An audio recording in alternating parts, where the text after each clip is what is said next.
views and opinions expressed in this program are not necessarily those of its host, Urban Arts Enterprises, its advertisers, or affiliates, and are those of the speakers and do not necessarily reflect the views or positions of any entities they represent. All right, ladies and gentlemen, y'all know what time it is. It is officially 7 o'clock on a Tuesday, and it is Inside Steppin'. So y'all know what it is. It's about to go down. Jerome Cook, what's happening, my man? Thank you for checking in. I'm gonna tell y'all now. Tonight's show is gonna be. I'm not gonna say abbreviated because last time I said that we still went an hour. In fact, we went over an hour. But we are here in the studio, and we are preparing, of course, for the upcoming Heritage Ball. GDI's Heritage Ball, The Beast, has been released. We are getting ready to Kevin Nevels. I'm glad you checked in, and yeah, brother, I seen the little message you sent me. Thank you for that. But listen, Mr. Nevels, I'm gonna have you call in here in just a little bit because I got something I want to talk about, and you, sir, are a perfect candidate for that conversation. So don't you go anywhere. I'm gonna want to holler at you in a minute, player online. You dig? So just to cover a few things. We're not gonna get into nothing too deep. Well, I don't know. Let me stop predicting what we're gonna do because stuff has a tendency to switch around. So we're gonna see what's happening. We're gonna talk about it a little bit. But I do have a subject that I want to bring up. It was brought to my attention right quick. Kim Bowie in the building. What's happening, family?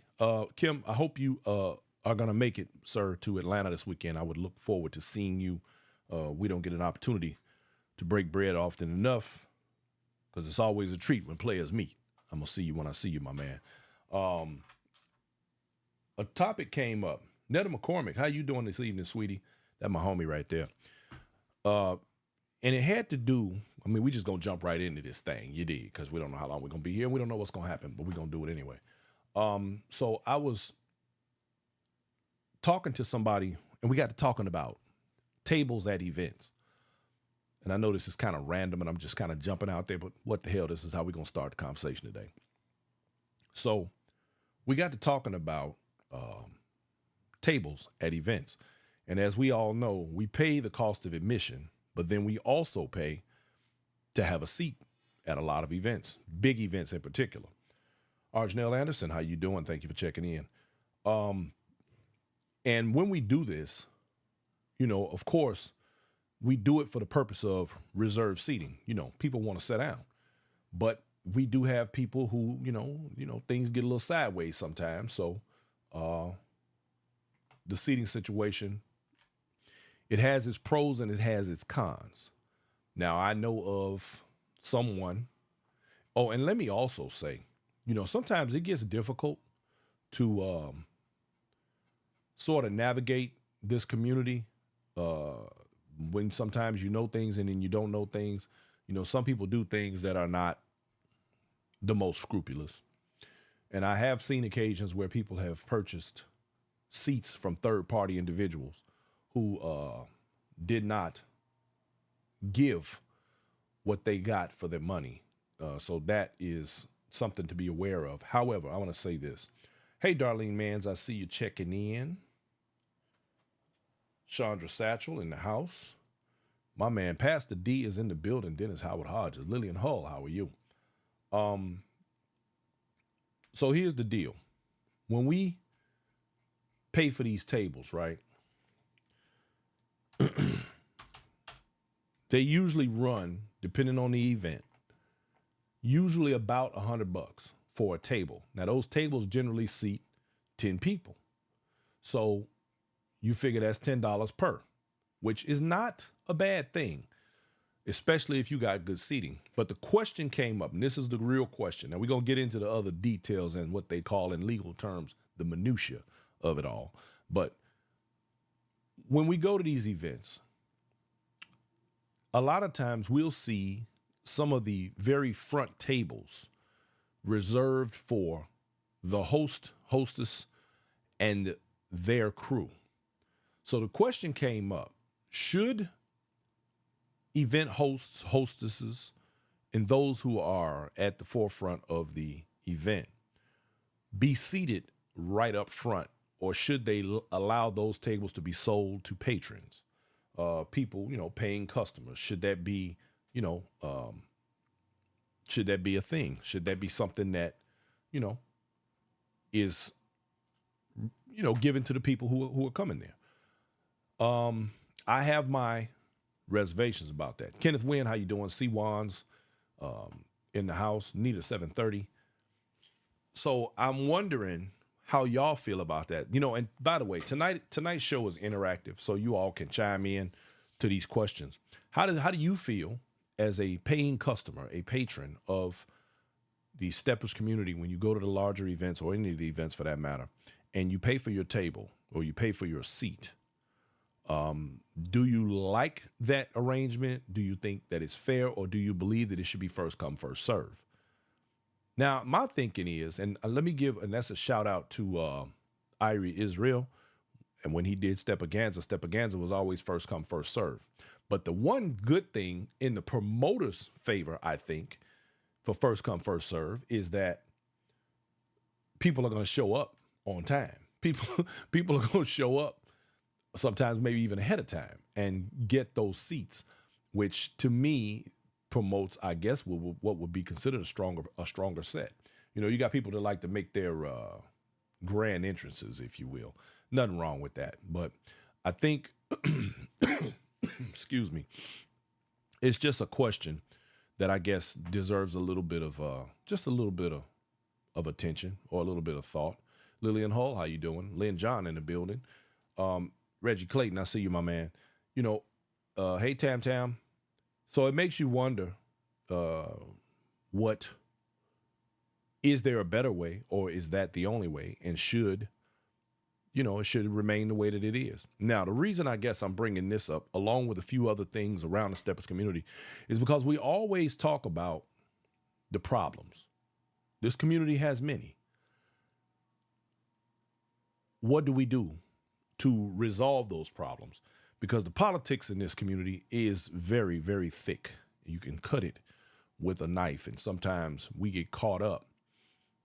And we try not to get caught up. At least I always say I don't want to get caught up in this. But you know what? For what I do here at Inside Steppin', it is inevitable. I find myself in lots of debates, lots of sticky situations, sometimes information that I don't want, but I get anyway. And, I am very careful about what is disseminated on this show to you all, because there are some things that do not deserve our attention. Some things should not be addressed, and some things just simply are off limits, taboo, if you will. Netta McCormick says, my personal opinion is that a great host will yield to paying customers, and a good host will put their partner first. Yeah, no doubt. Let's see. Who said that? My opinion. Let me see. Okay, Belinda Williams says, I think the host should have some sort of head table, because if something comes up, they should be in an easily visible location. I agree with that. I like that. Magnolia Crescent Orchards, I see you. Vonda Powell, how you doing, doll? That's my little homie right there, too. Brenda Montgomery, how are you? You got your T-shirt today? Fantastic. I'm happy that you're happy. And for those of you who do support by purchasing our paraphernalia, which we will have on hand at the Heritage Ball, you guys, I appreciate you. Thank you. Y'all help keep the lights on. Valerie Marmon, my girl Money in the house. Memphis, Tennessee was happening, by way of Chicago, of course. Oh, you meant patrons, not partners. Okay, I'm sorry. Sorry, Netta. I got you. Let's see. Another comment was, in my opinion, should become first come, first serve. Some sets, mostly all of the tables, be reserved. Well, I'm going to let you in on a little secret. It turns out that there are, from what I understand, there are 115 tables at the Heritage Ball, all of which are full. I think there are a few that are left. So let me just put it this way. They are at 98 or 99% capacity as we speak. So, and that from the other thing that I read today, they also stopped online sales today, and all sales from here on out will be at the door. So if you have not purchased your online ticket, you will be walking up paying at the door. This is going to be a fire event, I promise you. So we're going to get our thing going on, and we're going to broadcast that thing live. It's going to be off the chain. So y'all definitely get ready for that. It's going down in the A this weekend. And so for those of you who are not going to make it, let me tell you right off the rip, make sure that you have your televisions with the YouTube app programmed in, so that when we go live on Friday evening, y'all will be able to watch the festivities from your living room couch with your libation of choice, your snacks of choice, and your pull your blanket up to you and pet your dog, rub your cat, whatever you need to do. That didn't sound right. And relax and watch the show. It's going to be good. We're going to have a lot of fantastic interviews. We may even be lucky enough to catch Miss Latika Billups doing her thing on the blue carpet if we're really lucky. So y'all get ready. And she'll be handling the fashion side of this thing and doing interviews as people enter the room. So we're going to see how we get everything up and running, and it's going to be a great time. It's going to be a nice sized crowd. Saturday night will be Black Night. We're gonna have a real good time, y'all. But back to the topic at hand. So the thing about it, when it comes down to the table arrangements, like many of the promoters, there will be lots of things that other promoters could, lessons that could be taught. DJ Shorty Smooth, what's happening, my man? It's good to see you. Shorty Smooth, don't go nowhere, brother. I might want to have you ring in a little bit if you don't mind. I want to talk about some music this evening too. Let's see. Chandra Satchel says, as a promoter, we made the decision to sell reserve seating on a first come, first served. Not only did the first comers get the best seats, but they also got the best price.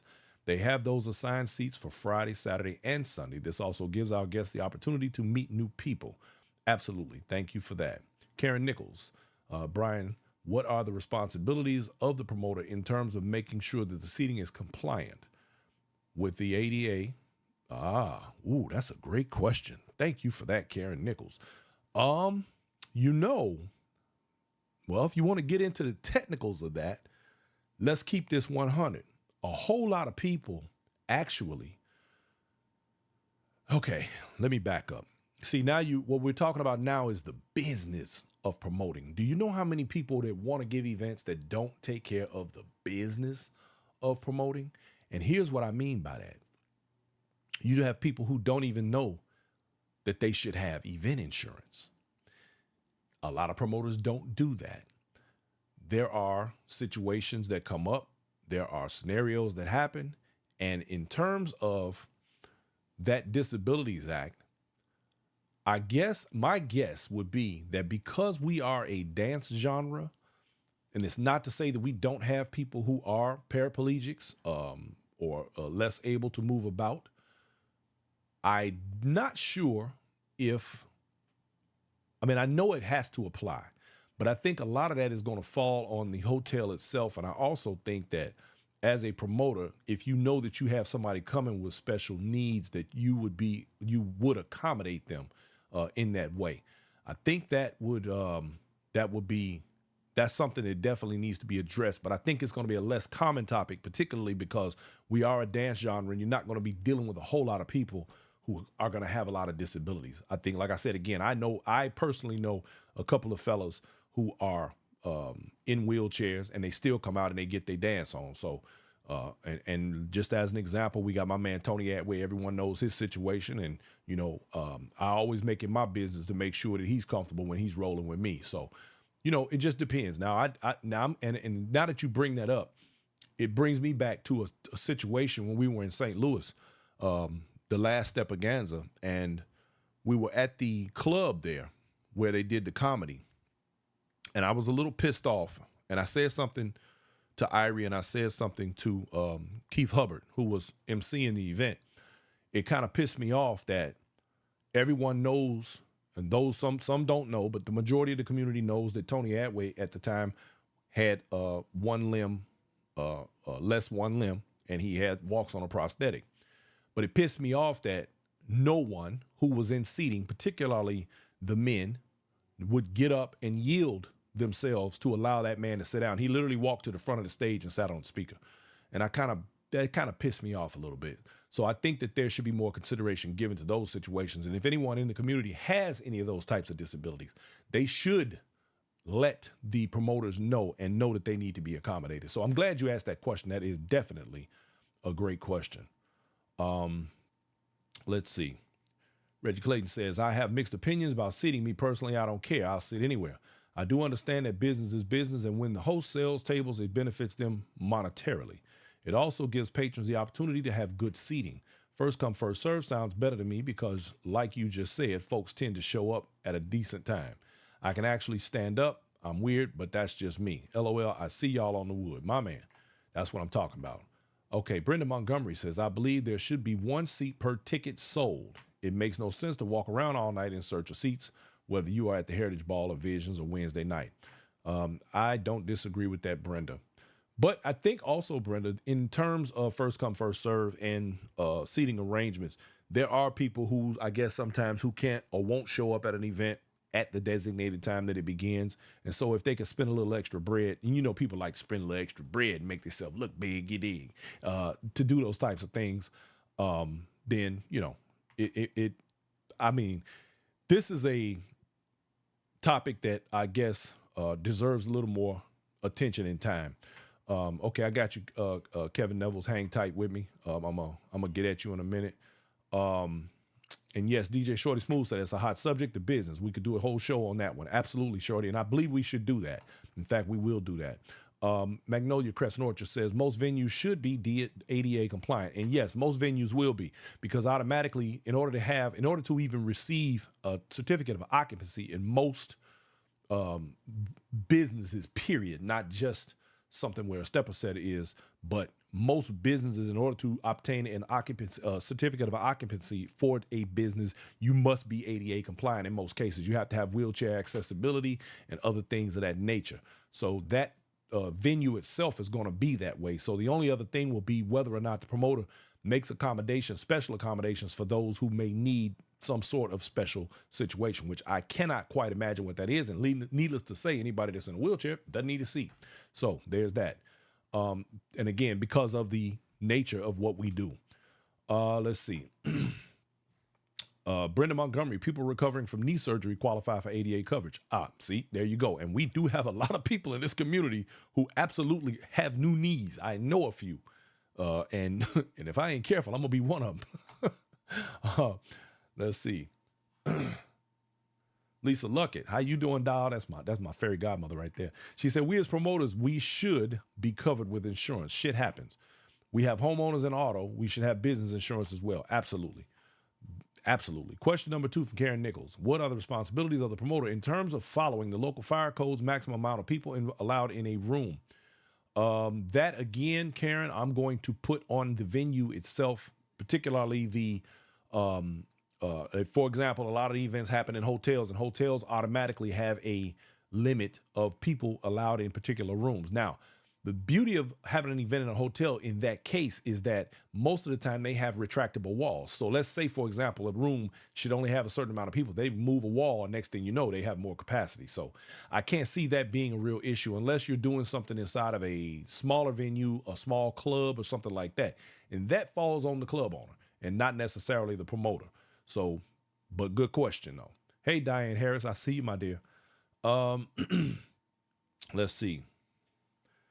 I have to keep up. Okay. Netta McCormick says, I feel anyone that has purchased a ticket should have a seat. Don't go over capacity, be compliant. I agree with that. Kenneth Wynn, vacate your seat momentarily and get the ladies on the dance floor, gentlemen. Kenneth, I like that. That's what I'm talking about. Lady, hey, you shouldn't even be sitting down anyway. Get your ass up. Okay. Jackie Hodges replying to DJ Shorty Smooth, Facts 100. Okay, staying on 211 and fell off a motorcycle. Oh boy. Okay, so producer lady is stuck on the highway. Somebody that came off a motorcycle. Well, prayers out to that person, and I hope they're all right. Cheryl Russom, what's up, girl? I see you this weekend, girl. That's my homie right there. So now with that, with that said, we kind of getting some feel for, and I'm saying all these things because here, the real issue is this: we have a lot of problems in the community. We have a lot of things that happen, and it's in any community. I really don't like it when we try to pigeonhole steppers as being this or that, because I happen to know these same situations take place in all the other communities, including salsa and the kizomba and all the other dance genres that people are participating in, the two-step, swing out, you name it, Zydeco, they all go through the same growing pains as we do. So this is not an anomaly. This is not an isolated situation where this particular genre of dance is concerned. So we're going to move on. I want to also say that it is critically important, and I'm putting this out there because as patrons, we should, and now that I think about it, earlier this week, we had a couple of people make some videos and talk about some of the issues that are going on within the community, and specifically Dave Max, who says pretty much all of the things that I say all the time. I can do nothing more than reiterate what he said. And then we had a follow-up video by my man Maurice Turner, and that is XL Transportation out of Atlanta, who will be providing for the Heritage Ball. So y'all look him up when you want to move around the ATL. But the commentary that they made had a lot to do with a lot of things that are taking place in the community and some of the things that need to be addressed. And I'm not even going to rehash them because y'all have heard them on this show countless times. If you're a follower of Inside Steppin', you've heard everything that they say be said here repeatedly. So what I'm hoping for, what I really hope for, and I'm not one that believes a whole lot in change in terms of revision. The reason I say that is because we always tend to, as human beings, say that, well, I'll be glad when we get back to this. I am of the mind that we are not going backwards, and we will never will. What we will do is modify where we are, and hopefully it is in a positive direction. So what I would like to see is, from where we are today and what we have now, us be able to coexist and build these relationships that I speak about very often. I like to speak about the relationships because it's important, in my opinion, that we do build those with one another. Everybody is not going to be your friend. And I want y'all to remember, and I've said this before, that everybody that you meet in this community is not your friend and not going to necessarily be your friend. The only thing that you really have in common with them is this dance. Take the time to get to know people. Take the time to break bread. Take the time to hang out and kick it just a little bit so that you can say that you have some level of respect, trust, or admiration for the people around you, and it be genuine, not just because of what you think, because what you see. Because what you believe, half of what you see and none of what you hear. So we have to be mindful of that sort of thing. DJ Shorty Smooth says we need to bring back the forums and symposium. DJ Shorty Smooth, man, I agree with you 150%. To educate each other. Used to be every Sunday at weekend events. Yes, that's true. And we have gotten away from that. And it is very important because, unfortunately, as was mentioned in those interviews, in those videos this week, one of the things that a lot of things have gotten lost in translation. We had people who took this dance out of Chicago and began to move it around the country. And in the process of doing so, a lot of things were left out. And you have people who become self-proclaimed, and they have to become self-proclaimed because there is no governing body of this dance, self-proclaimed instructors, and sometimes they tend to miss some things. And as this thing gets watered down, it's kind of like how you put 10 people in a circle and you whisper something in one of them's ear and it has to come all the way back around to you. And by the time it gets back, it's not what they said. That's kind of where we are in the steppers world. And so we have to be very careful about the information and the misinformation that gets disseminated. Now, y'all know on last week, or week before last, I put out the information, and it was a bit of a rant. And I made it clear that there are things about this community that are wrong, that have been depicted wrong and described wrong. And I also said anyone who has a problem with anything that I say here, you are welcome to enjoy me on this show, and we'll discuss it openly in front of everyone. But that doesn't happen. We get people who go behind your back and call themselves sneak dissing, but that's okay because cowards are everywhere, and we'll deal with that in another time.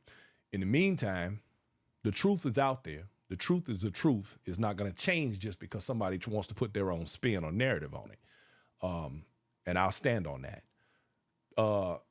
So when we deal with all of the things that are going on in the community, these types of forums and symposiums like Michael, DJ Shorty Smooth puts out, as mentioned, are very, very important because the information has to be made accurate. It has to be made whole, and it has to be put right, and it has to be correct. There's nothing worse than misinformation that becomes the rule. The rule is not what you want it to be. The rule is the rule. It's as simple as that. So Shorty Smooth, thank you for that point. That is an excellent point, and I hope that we do get back to that. DJ Samsonite in the building. What's happening, my man? I'm gonna see you on Friday, sir. I hate I won't be able to make it in for Thursday because I love Ellery's, but I won't be able to get there. Magnolia Crescent Orchards wants to know, will you be broadcasting for all the Heritage Ball events? We ask because we are not always in a position to attend, and I rely on Inside Step to allow us. Yes, you came in a little bit late. Yes, we will be broadcasting live. I'll reiterate this again. For those of you who want to watch the event, if you won't be able to be in Atlanta this weekend with us, make sure that you have your YouTube channel programmed on your television, on your big screen, on your big 75, 80-inch, and you can watch us live right from your living room couch. Pull up your blanket. I ain't gonna say what I said last time. Pet your dog, and you know, your beverage of choice, your libation, and make sure you have your snacks and get ready because it's going down. And also, we're going to try as hard as we can to pair up with Miss Billups, the tea lady, and see if we can't do a simulcast while she's doing her blue carpet thing. We're going to see what happens. We'll see. In the meantime, yes, we will be broadcasting live. The main things we're going to cover are on Friday night, we're going to cover the main event, which is an African theme. On Saturday, we may cover some parts of the workshop and just a little bit of the day party stuff, but the main event is our main focus. And on Sunday, I have agreed to cover the lip sync episode, which is the I'm trying to think of the exact name for it. I apologize, y'all. It's not Soul Train, but it is the Soul Train review or Soul. I'm gonna get beat up for this one, y'all. Soul something. Anyway, you're gonna enjoy this. Because the people that'll be doing, let me just put it like this. Tika and Candyman are Ike and Tina Turner. It's going down, y'all. I'm just saying. Pete Frazier is going to be, y'all forgive me, I'm having a brain fart. Damn it. Okay, David Ruffin. So look, y'all, it's going to be real good. So get ready for that. That's going to be pure entertainment. And that happens on Sunday I believe it starts at 11 o'clock, and it goes to about 2. So it's going to be real good. The acts are going to be off the chain. We got Sharnice Simmons involved. She's going to be Lettucey. There's a few other people that y'all are going to really enjoy. My man Q out of Atlanta, he's going to be James Brown. Yeah, it's going to be fun. So y'all get ready to watch that. It's going to be live as hell. I'm going to enjoy that, and I don't even like lip sync. So what does that tell you? Let's see. Erica Nicole said, that's why I always plan brunches or dinners during stepping weekends so we don't interfere with the promoter's itinerary. It's great to mix and mingle outside of stepping environments. It gives people the opportunity to get to know one another a little more without having to talk loud over music. Exactly. I agree with you. 150%. Now, we're going to get in to, who's that say I need your notes, Brian? We're not. Okay, wait. You're funny. I see you, Netta. I want to get into this other thing. The lip sync event, Lynn John, I believe it's all inclusive. Don't make me lie to you. I don't know the exact situation on that. Let's see. Do you think it would help to have an orientation workshop as part of a large scale stepping event? An orientation workshop. When you say orientation, Brendan Montgomery, what exactly do you mean? Explain that for me. An orientation workshop. Orientation to what? The dance or the culture? Help me out with that. All right. Now, while we wait for Brenda's response, here's the next thing we're going to get into, y'all. I want to talk about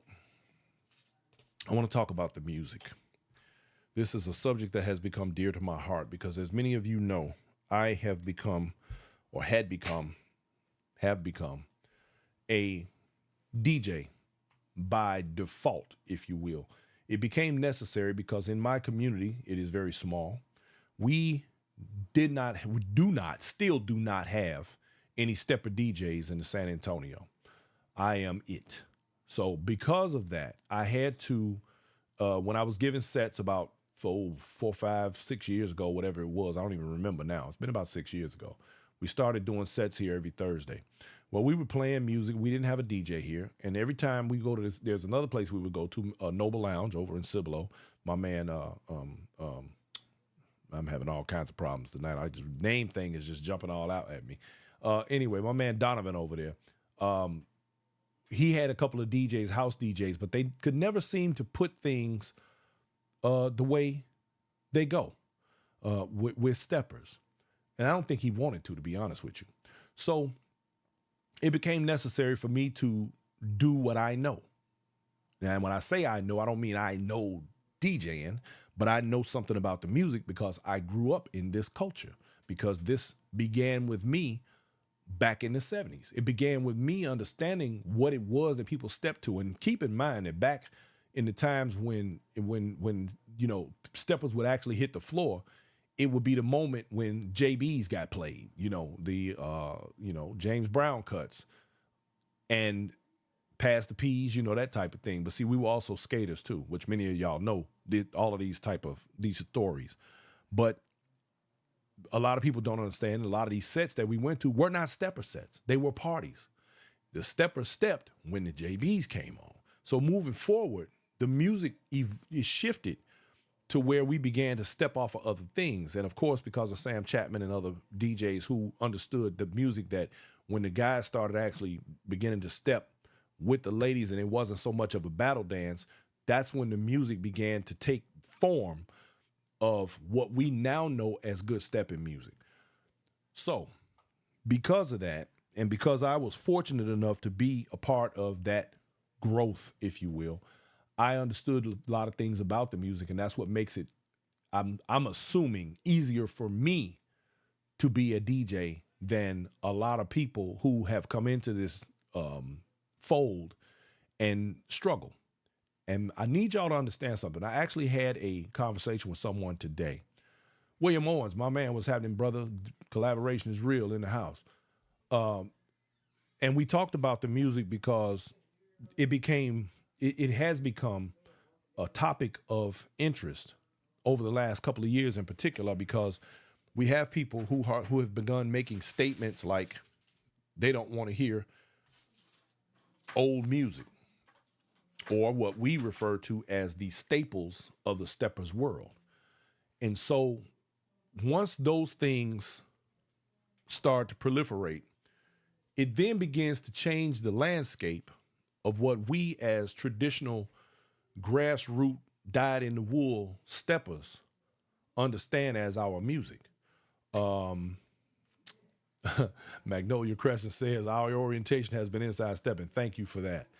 Brenda Montgomery said, educate participants about the culture, the etiquette, how to navigate the community. This would be priceless for newbies. It would also put everyone on the same page about the event. Brenda, I 100% think that is a fantastic idea for those who are beginning their journey in the steppers world. And that is partially what I do here at Inside Stepping. That's the reason for this show, because there are so many people who get caught up in the slings and arrows and the nonsense sometimes, because you have people out here that are less than honorable, that they sell, tell, and lie to people in order to get in their pockets. And I personally don't care for that, but you can't tell people what to do with their money, how to spend their money, and who to go with. And you be really, you kind of out of order when you try to tell people where they should go, who they should not deal with, and who they should deal with. And I feel bad sometimes when I watch people struggle in that, but it's not my place to say to you, you don't want to go see that person, because guess what? Whether I like them or not, somebody likes them. Somebody's dealt with them. Someone has learned from them. Is everything they learn right? Maybe, maybe not. There are people who have uh, been schooled enough to sample other things to realize it's kind of like putting the clean glass next to the dirty glass. You have to look at both of them and decide which one is for you. And so we have to allow people to make their journeys. Now, let me say this. As patrons of the dance, if you care about your fellow dancer or people that are just coming into the community, if you are an honest and trustworthy person, you know, people like me, I can't sit up here and be like, yeah, don't fool with so and so. My influence is too strong, and I would be dead wrong because that person might be just the one for you. I might not be able to stand them, but they might work for you. I can't do that. Now, as a patron of the dance, y'all have that option. Y'all have the ability to say to people who you see struggling in the dance, people you're standing next to, and you're watching, or you know for a fact because you've been around long enough that the person that's instructing is trash. Yes, and there are some trash instructors. People want to say, oh, you shouldn't say that. I'm saying it. It's a fact. And you got a problem with it, come see me. Like always, y'all know me. If you know, like they say, hit dogs holler. And if you know that this person is not going to get what they need from that person that's instructing, direct them in a better direction. I mean, I'm being perfectly honest with y'all, 100% transparent like I always am. All instructors are not created equal. Some people have no business instructing. A lot of people get up on that stage at the world's largest. Josiah Burt said it last night. And people think, oh, they won. They must know how to dance. Just because they're a good dancer does not make them a good instructor. The average person in this dance cannot and do not understand how to articulate this dance in a way that allows someone else to pick it up and deal with it. Thank you, Michael Farr. My man said Brian Forbes understands the power of the privilege of having an influential voice. Exactly. With great power comes great responsibility, and I am going to be a responsible person. One thing you all will never see from me is that I will weaponize this microphone. There are times where people say things to me and about me, and trust me, I could go in on them, but you know what I do? I wait until I see them, and I let them have it right then and there because I prefer to do it face to face. I'm gonna tell you how I feel about you. If you're worth my time, because if you're not, I ain't got nothing to say to you anyway. I'm gonna let you ride with that because it's not gonna make, ain't no skin off my nose, and I ain't losing no sleep. Let's see. Cheryl Rusum says, those people do not understand the love and respect we Chicago Steppers embrace in our Steppers communities. Most of them are still taking baby steps and think they're celebrities, Steppers. Yes, that's true. Always, I'm going to say this to everybody. I don't care who you are. I don't care how long you've been doing this. I don't care how long you've been around this game. Always remain a student of the game, period. None of us know everything. None of us know everything. Some people have a little more educated feet than others, but that's about it. Do not get it twisted. Kevin Neville, I'm not thinking about you. Talking about I need a haircut. No, I don't. Hey, you know what? The afro is going away, y'all. Y'all just hold on. I got something else coming. So, with that said, let me call this dude right quick. Let me get this dude on my show because he over here talking crazy. See what this clown talking about. See what he talking about.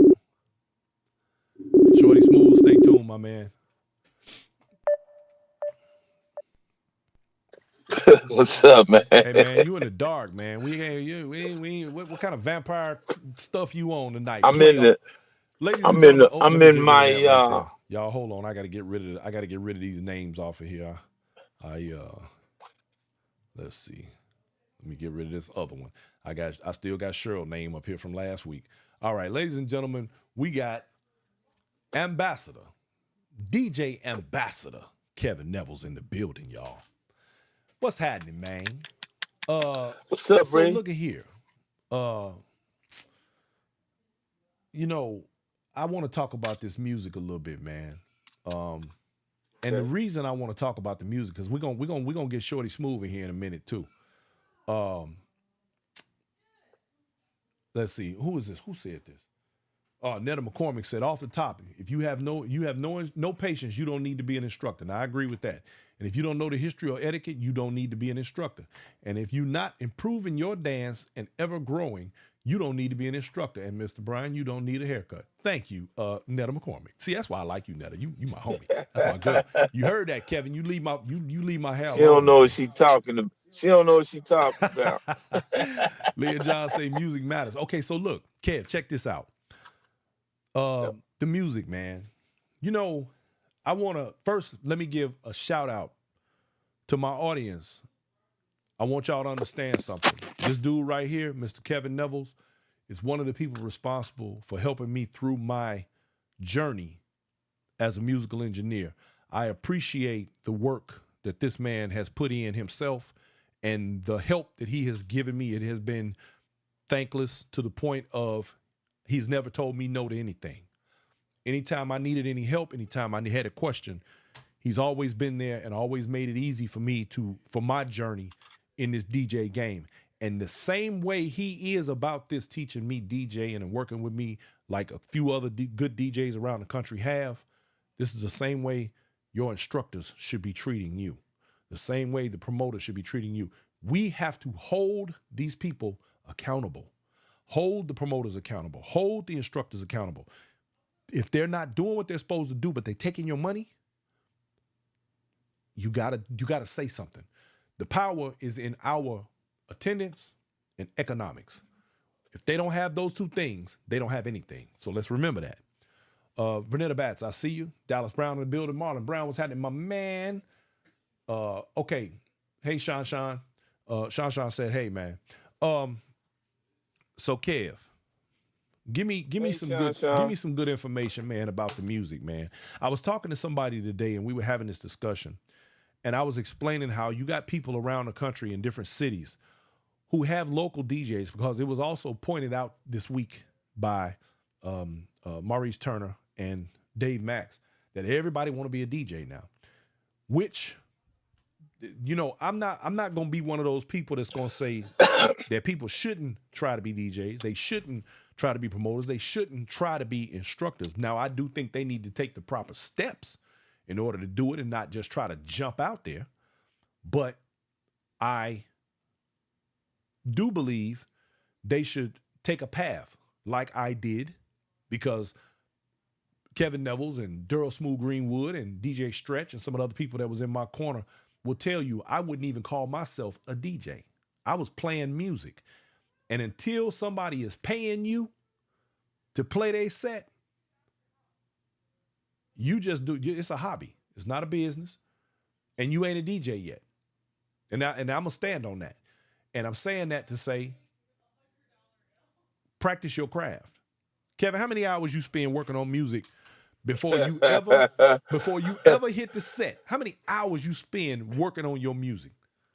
Well, how many hours is in a 8-month radius? Now, that part. You know, I'm And that was every day. mm-hmm. I tell people like this.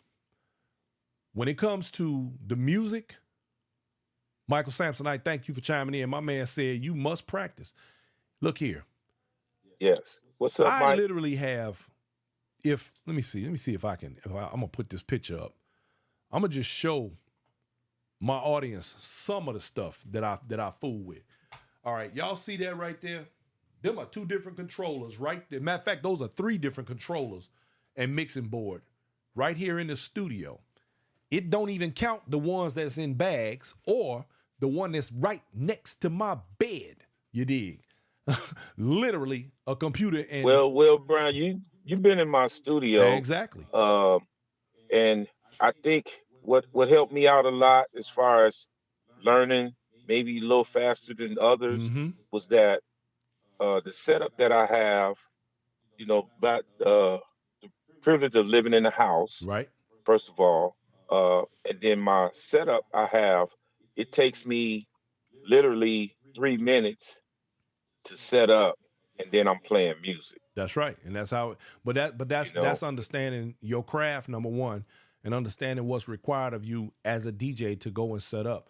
Uh Shorty Smooth say new Yeah, I'm rule. saying my studio is set up like, I got speakers and the controllers already set, everything already plugged up. I just have to plug up my laptop, Mm-hmm. and in 2 to 3 minutes, And you I'm in the able to game. play music. Uh, Yeah, Shorty Smooth say new rule. If you're not doing 12 paid gigs a year, don't call yourself a DJ. Facts. uh, and he also said that you took a few years before you would call yourself a DJ. See that absolutely. here's why I say that. The What up, conversation came Shorty? up. Hmm? I said, what's up to Shorty? Oh, yeah. So the conversation came up where you and Lindy Holmes, my man, what's up, Lindy, my man in the building. He said, and that's with or without stepping gigs. Absolutely, Lindy Holmes, because guess what? If you call yourself a DJ, you got to be able to play more than just stepping music. Um, the thing is, nowadays, because of the technology, it has become so much easier for people to start doing this thing, and it looks easy. I think it looks easy to people when we get up there on that stage and we start playing this music, and they think that we just putting on songs. And some people in other places, a lot of DJs that are struggling in this community, don't understand that every song is not a stepper song. Just because it's got a certain tempo to it, you need to understand we're not stepping to that. And in the end, you have to learn what it is that moves steppers at the set. Um, and this is just random. It just popped into my head, and I'm gonna ask you this because I don't even know the answer myself to my own. But how many songs would you say you got in your library? To me, Yeah. I got the exact. I don't know the exact number, but it's like 134,000. 134,000 exactly. You feel me? See that, and that's what I'm talking about right there. How long it takes years to amass that level of a library. You don't just wake up one day and it's all there. Because I mean, hell, there's stuff I've played, you've heard, you're like, oh, give me that. There's stuff you've played, I heard, I'm like, give me that. How many times have you blessed me with music and so on? And that's another thing when it comes to Oh, the DJs themselves. I ain't gonna lie. I'm about to. I'm probably gonna step on some toes right here. I don't care. I don't care. But there are people who DJs. They really get under my skin when I say to them, "Hey, man, that's a nice cut right there. You should let me get that." Oh, I can't let you have that, bro. oh yeah. Please stop. That on the one hand, I kind of understand. On the other hand, I'm like, what do you think? You think that one song is gonna break you? Is gonna make you or break you? What, you scared that somebody else is gonna outdo you? What's the problem? I don't get it. We're not gonna play it the same, no way. So what difference does it make? But that's just me. Now correct me Yeah. if I'm wrong, Ambassador. Help me out, man. Help me talk me down off the ledge, brother. Well, I don't know how to tell people that. You know, any song I have, anybody know, especially if they're a disc jockey, they can get it. You know, uh, people tell me no, I've been turned down, so I don't even ask anymore. That's just one song I ain't gonna play at the party. It's not gonna make me get a gig. It ain't gonna stop me from getting a gig. You know, Exactly. And it ain't uh, going and let me tell you something. Just cause you go to a set and you play another DJ or all another DJ's music all night, that ain't you playing. Number one. Number two, you gotta play their mixes all night. And number two, it ain't gonna make you a better DJ. So I'm just saying. right, right, yeah. Uh, well, I think another advantage for myself is before becoming a jockey, I'm a dancer as well. Right, You right. And know, that's always a so good thing. That's just like my man DJ Shorty yeah, Smooth, the dancing DJ over there. Yeah. absolutely, That's always a good thing. yes. So that gives us slight advantage because you just know how the music should be played Mm-hmm. to some degree, how you would like it. You know, um, it teaches you how to slow it down when it's time to slow it down, Right. speed it up when it's time to speed it up. You know, uh, it, whether Shorty, I learned a lot from Shorty, man. Hold on, man. You Shorty know what? taught me how to. I'm about to bring him in. What do I'm you about to mean? bring Shorty Smooth. Pick up, man. I'm about to hit you right now, player. We about to bring you into the game, Yeah, I dog. want to tell him what he taught me without actually showing me at all. We about to bring him in the game here. Hold on. Uh-oh. Let me fix this. We're going to bring him into the game. Yeah, well, you know, that's like I said, and Shorty Smooth had his hands on me too. So, you know, it's always a beautiful Yeah, just thing, man. well, with Shorty was one of the first to embrace me as a jockey and let me uh, let me come into his home, actually in Milwaukee, and uh, and put me on the stage with him. You know, Mm-hmm. and I appreciate. He also forwarded me some music when I asked for some music. He forwarded me some music, uh, and he taught me without literally knowing he taught me. He taught me how to talk on that microphone, Man, oh man, how and to that is cut such an the music important part of down. this game. A lot of people don't Yeah, realize. yeah, how to cut that music down when you're talking, and the people can hear the message. Absolutely. All right, let me bring him in. DJ Shorty Smooth in the building. Uh-oh, there we are. What's happening, man? Check, check. What it do, man? SS, what's up? Hey, Hey, man. listen, So look, Kevin Neville's have a studio, and for those that are newer than me, it's yes, called the the Embassy. embassy, Jack. That's Hey, right. live from the embassy. Look, we all That's been right. there, Jack. Don't play no games. You got to, if you ain't been to You the got to come embassy, back through, Shorty. It's been enhanced. yeah. Is it still when you come in, you go down the stairs or up the stairs? It's up the stairs to the left. Yes, sir. Same spot. So Shorty Smooth, we all know basically, you know, that you are one of those people in the community that works very hard to move the ball forward and assist in different ways. I've seen you do a lot of very powerful things around the community. You have a very positive attitude about things, but I'm going to ask you, what are some of the things around the where DJs and the music are concerned that concern you? Well, one of the very first things, and it's something that I could admit that I didn't understand when I first got into the business, Mm-hmm. but in the stepping genre, because I've been playing records all my life, but this was the first genre where it was so competitive, Mm-hmm. and it was so many people trying to eat off this small piece of pie. Got you. But one of the things that I watch every day and regularly is people not understanding and respecting the business aspect of it. Mm-hmm. Um, there was a time, and by the grace of God, it's not right now, but there was a time that I paid my bills and I fed my family as a professional DJ. Mm-hmm. And there was a time when the majority of that money came from stepping.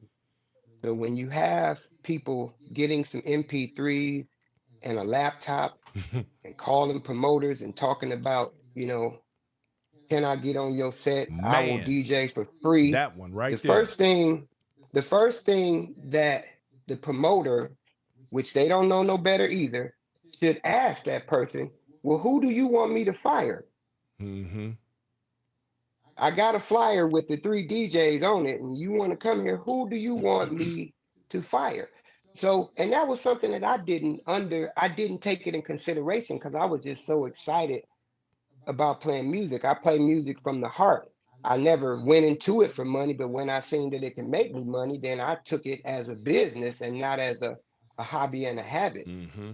But promoters, and DJs, and instructors, we all need to take in consideration the economic impact that you could have on somebody that has did blood, sweat, and tears to get into the business. Mm-hmm. And so that brings to the point of the lack of mentorship and internship. Now that You part right know, there. Let's put a when pin I right came there. in, put a pin Mentorship right there. and internship. Some of these people need to Yeah, get their ass off their shoulders and find somebody to walk them through this journey. That's a fact right man. there. No I've doubt. been I've had a nonstop schedule for over 15 years in Chicago stepping. Mm-hmm. And there's very few people that ever ask me, how did you sustain that? Mm-hmm. How did you do 40 plus events a year for 15 years? That's a lot. And I'm like, that's a lot. And I would be I happy can to tell you share. from the traveling we do alone, that's a lot. That's a lot, man. That is a lot. And then you Man, talk. you ain't gotta tell me.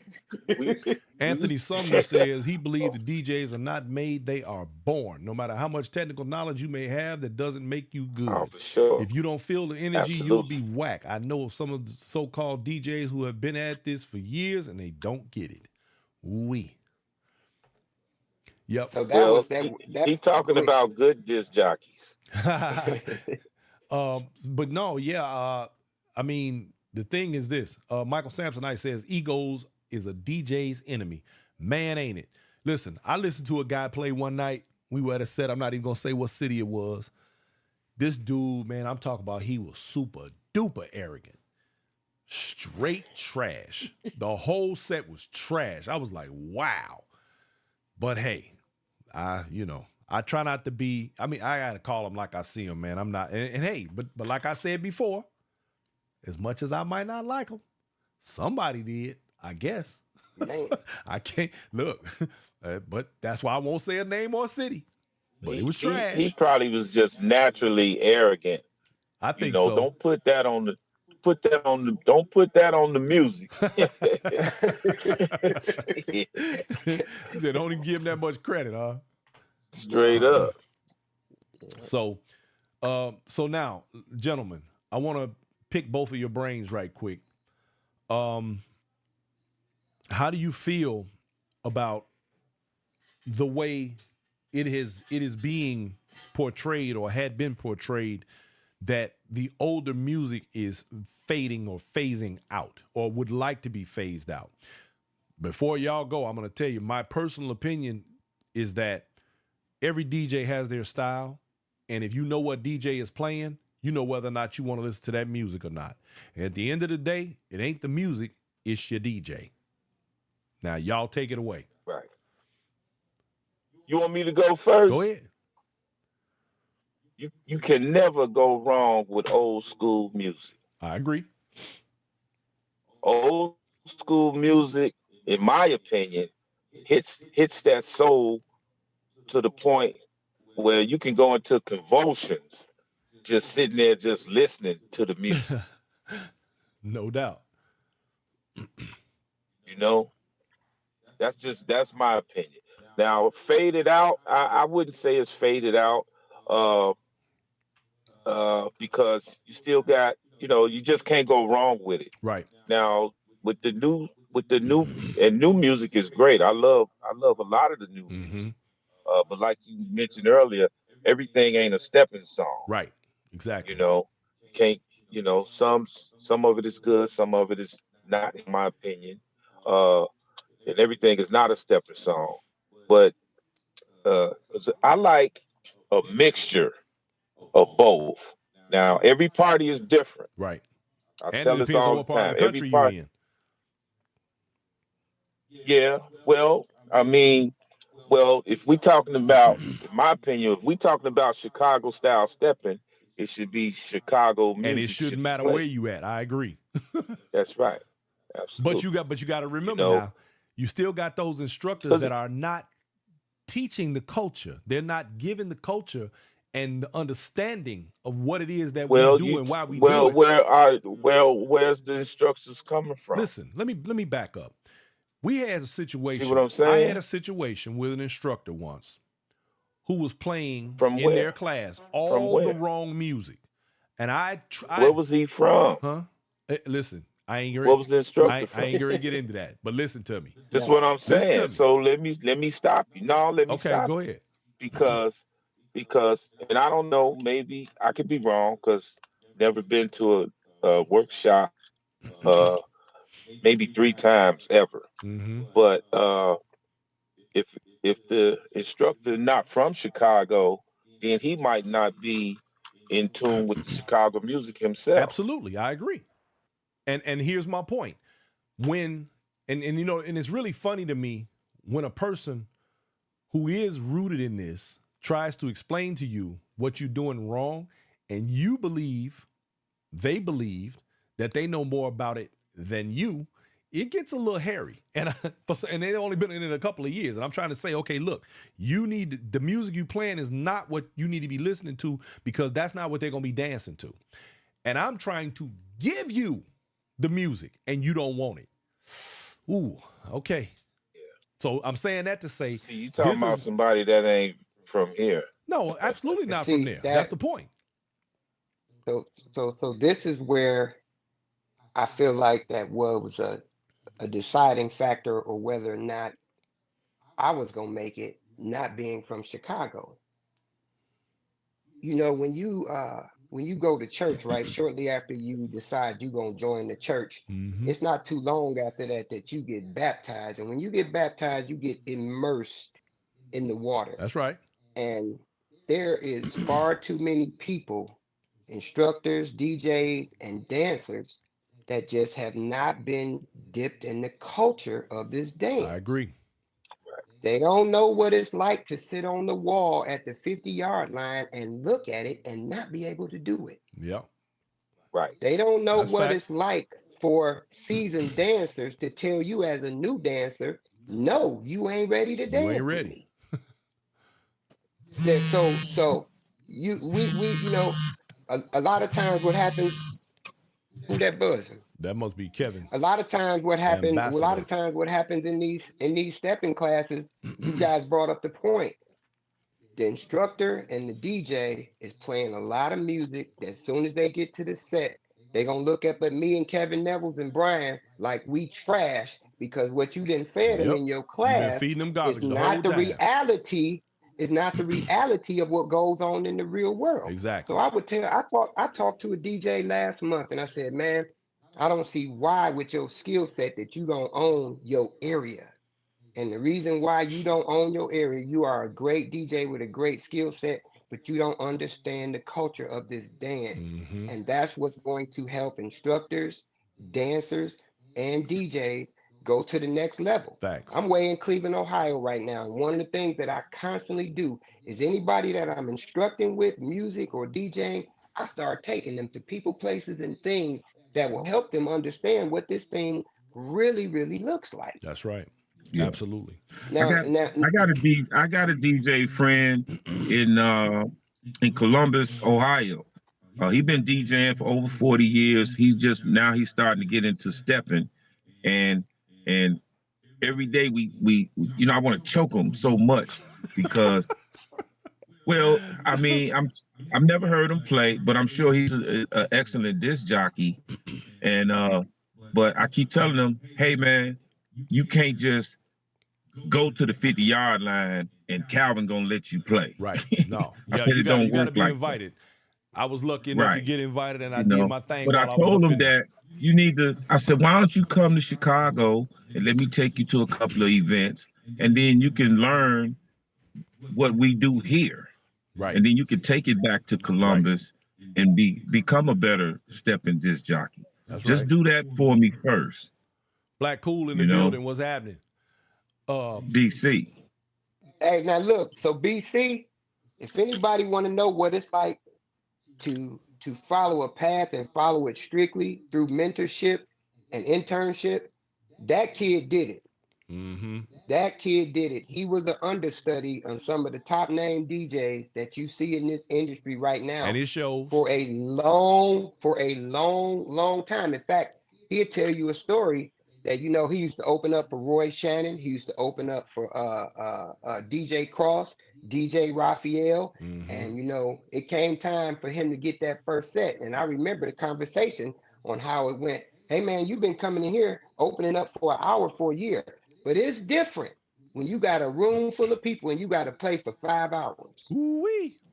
Say it.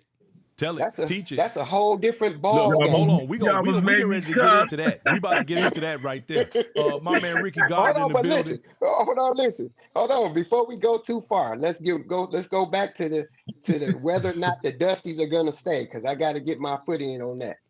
Let's Now, hear it.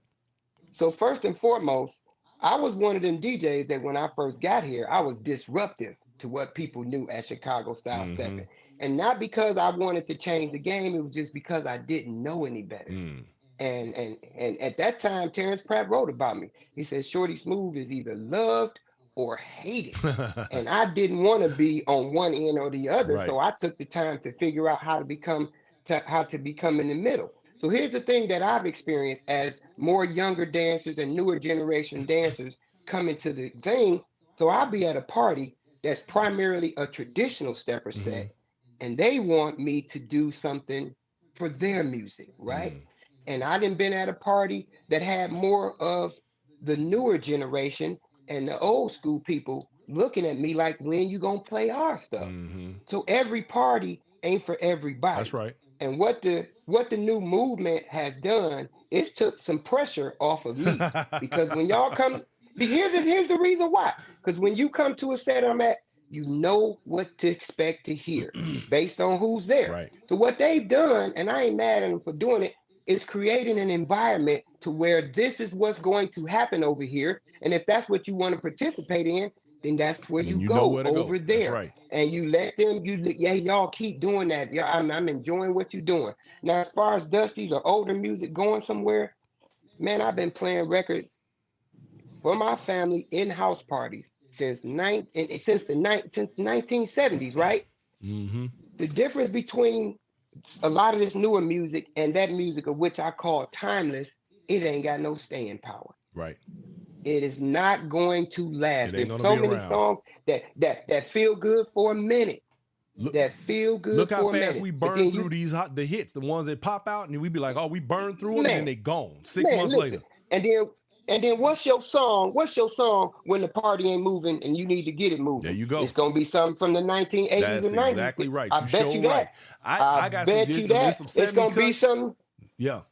It's gonna be something with some meaningful lyrics and some instruments and strings Yes, playing in that sir. mug, and you're gonna bring everybody back to the You dance floor. absolutely correct about that. Right quick, y'all. Hold on. Pretty You Ricky almost got him in made the you building. What's almost up, made Pretty me tell Ricky? you I'm gonna my see you. go-to song. I'm gonna see you this weekend, Pretty Ricky. We coming through, man. Be ready, Jack, because we gonna get it in, Jack. You dig? And I got a question, y'all, right quick, because we gonna go down there. We gonna go down that other rabbit hole in 1 second. But before we do, I want to talk about them long sets. Before we do, we had a question. Let me see. Damn, I done lost the daggone question. Well, anyway, oh, here it is. Kevin Portier. He says, how long should a promoter be loyal to a DJ who's not bringing in a crowd? He should not be Ooh-wee. loyal to that DJ, period. Ain't no how For long. that There's long. too many good DJs out here to hold on to one that ain't doing their job. Simple as that. Too many. We got too It many. should be it should be that long. That's it. Now, Hey, look. look, Hey, look. hold on. My man Hyde said, Kerry Hyde, he said, Hyder, he said, why do you think they call old school music old school? Because old school music never dies. My man. That's Never what I'm talking dies. about right there. Yeah. Now, I was just having this conversation today with a young lady out of Ohio. And we were talking about these sets. And I brought this to her attention because we were talking about local DJs versus DJs, around the country. And here's the fact. And I've been in this situation. And I want everybody that's listening to this, pay very close attention to what I'm about to say. And I already know these guys are going to jump all over this. As a DJ, there are times when we are at a set. That set might go 5-6 hours. Then we got to get up the next day and play that set again for a day party or the set the next night. I want y'all to understand just how much work goes into you not hearing the same songs for 1 6-hour period and maybe another 4-hour period. That's 10 hours, 8 to 10 hours of music, even if it's a 4-hour set. That's 8 to 10 hours of music that we got to entertain you with and not bore the hell out of you. Fellas, help me out. Help me out. Explain it to him, baby. Well, it ain't easy. But you'll probably hear some of the music you heard yesterday. You know, you might hear some of it. Um, and then it comes in an order too. In the order you play the music. Right. You know, you don't want to sound predictable. You know, like what DJ Cross taught me. He taught me how to take one song and look up 5 other songs that go good with that one song. Mm-hmm. So you won't sound predictable. Right. You know, and you practice it. You practice it, and you practice it, and then you learn it. You know it right off top. Okay, I played Tony Braxton yesterday, but I played Eric Benet right after that. Okay, so now I'm gonna play Tony Braxton. This time I'm gonna play some Glenn Jones behind Tony Braxton. You know, and you don't sound predictable. And it's, you know, and if it's good music, you'll still keep the floor packed. I think DJs with a playlist suck. I'm just saying. You shouldn't have a playlist. I don't think you should have a playlist. Yeah, Am I wrong? every Tell me if time I'm I wrong, made a Shorty Smooth. If I'm playlist, wrong, correct me. every time I made a playlist, man, I might play 2 songs in And the you list. break away from it. It never lasts. You can't stick to that because you don't know what your crowd gonna be on. No. So that's what happens with these. I do a few sets, man, where I'm the only DJ on a 3-day weekend. Yes, sir. Friday, Saturday, and Sunday. And so that brings up another point that sometimes, like, you know, DJs, when we working together, we are a team. Yeah. If I'm the Yes. first DJ, Absolutely. you should be there listening to To what what you I'm play. doing. That's So right. you know when it's your time, you will know what to do. Yep. And then if it's a third person, they will know what to do. And so you have to be able to not only pace yourself, but understand your crowd. Yep. So, like some of the 3-day events that I do all by myself on Friday night, most of the times we usually like in a bar or a lounge, and we're not dressed up. So that's the time when you're gonna get more of a R&B music, a few more of the hip hop joints, a little bit more up tempo, a party environment. Mm-hmm. Because the other thing, stepping DJs, when you go to somebody's bar, and the bar owners, they make money on drinks. So you can't just play music just for steppers when you sitting in That's somebody's right. bar That's and the right. people that's paying their bills are sitting at the bar drinking. So you got to figure out what song I can play that's gonna make the people at the bar feel good and keep the steppers on the dance floor. Absolutely. So on Friday night, it might be on 10. Well, on Saturday, we dressed up, we in a ballroom, we elegant. Now that might have to be a little bit more mellow. And then Play, by the time you get to Sunday, you could just do whatever you want to do. Because on Cut Sunday, loose. the only people that's there is real dancers. Yeah, because That's they ain't it. ready to go home.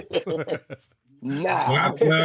well, a couple things I learned from you as well, Shorty, was to what you said about being there when the other disc jockey is playing. So, you know, you basically just said, be on time. Right.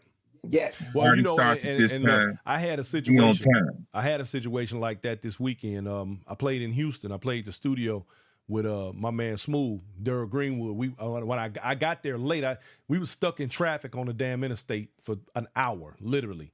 So time we got to the set, which I already knew I was gonna come in late, but I didn't know he was gonna say, "Hey man, hook up, get up there for me." So I got up, and one of the songs that I played, he had already played, but of course I wasn't there to hear it. But then, you know, but here's the important part. You got to know how to transition out of that and into something else so that you don't overlap.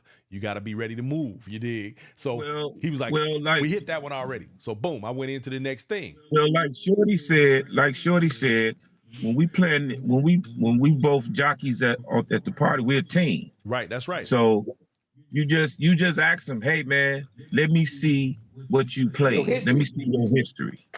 Yep. Well, see now, let me show y'all, but let me show y'all something though. See, all you guys, y'all like to use that Serato. I'm not a Serato fan. I'm a virtual DJ Virtual fan. DJ got it too. Well, They got it Gotta too. hit. no. I know, but the problem is, and this is what I made my mind up after this weekend that I'm going to do. I'm going to, because I got it. I just don't use it. I'm going to start fooling with it so that I'm familiar with what I'm looking at in Serato to the point where I know when I'm looking at somebody else. Because see, he uses his board is a Hercules. Nice board too, by the way. You know, got the motorized platters and all of that. It's sort of similar to the Rain 1, which I play on. But all of his controls, of course, are not right where mine are. And I'm in the dark, so I can't see everything that I need to be doing on his board. And I'm using Serato. And I'm working out of his library. So, you know, that could be a little complicated. As a matter of fact, Shorty Smooth, when we was at Texas Heat one year, I was out by the pool. We was at a pool party, and I said, Shorty Smooth, go on and get some. And he looked at my sheet. He was like, ah. And he's like, oh, here go a folder with my name on it. He went right to his own music, because I got a folder with Shorty Smooth stuff that I got from him. He went right to his own folder, and he went to work. So, you know, just as an example, but, you know, and that's why it's important, even as a DJ, to understand the equipment, no matter what brand it is, and the software, almost no matter what brand it is. Then you're doing something. I mean, knowing the music absolutely. is important, because if you could just type in the songs or the artists, then you could pretty much, you know, I could give you 30 minutes on your equipment with no problem. Right. Yeah. Well, yeah. I didn't know enough about Serato. I figured that out while I was there, because he had some stuff that was lit up one way and some stuff was lit up another way. And I was like, okay, I don't know which one of these is history and which one. And then when I looked at the list, I was like, you played all of this? I was like, you ain't played all of this. Nah. So, you know, yeah. But nonetheless, I was able to close it out really nicely, and that's all that matters. So, you know, and then we played again on Saturday. I was fortunate enough to be able last month, at the end of last month when we did the third Saturday in Houston, I got a chance to play with Tick and Myron, you know what I'm saying? And, you know, we did the thing, tore that up. So, you know, it's always, like you said, when you play, when you tag teaming, it's a beautiful thing, and you work together as a team, and it comes off the way it's supposed to. People should not be able to really tell that much who's up there until somebody start cutting up. And that is left to whoever the headliner is. Let them have it. Yeah, yeah.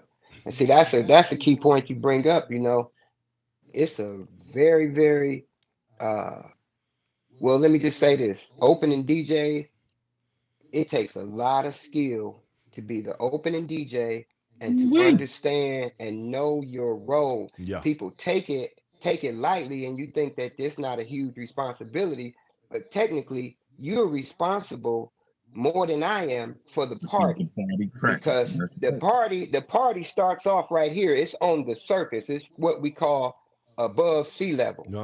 And if you get on that box and you take the party below sea level, you done messed up. Now I got to come on, bring us back to the surface, and then take us to heaven. Right. And you didn't use up 2 hours of the 4-hour party sinking it. Yep. Absolutely. Well, I'm telling you, it's you know, people ask me all the time, who do you want to open? I know some DJs that I mean, like, hey, because the other part about it too, Kevin, you can relate to this. We're dancers.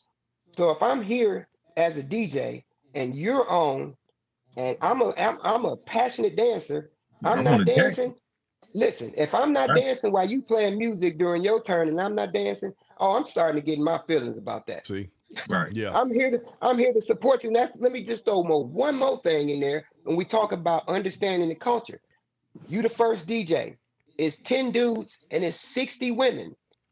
The song should not be longer than 3 minutes, and keep them at a pace that's gonna allow me to not go home. Keep early. the tempo low, because if they get up too high, you're gonna burn them out.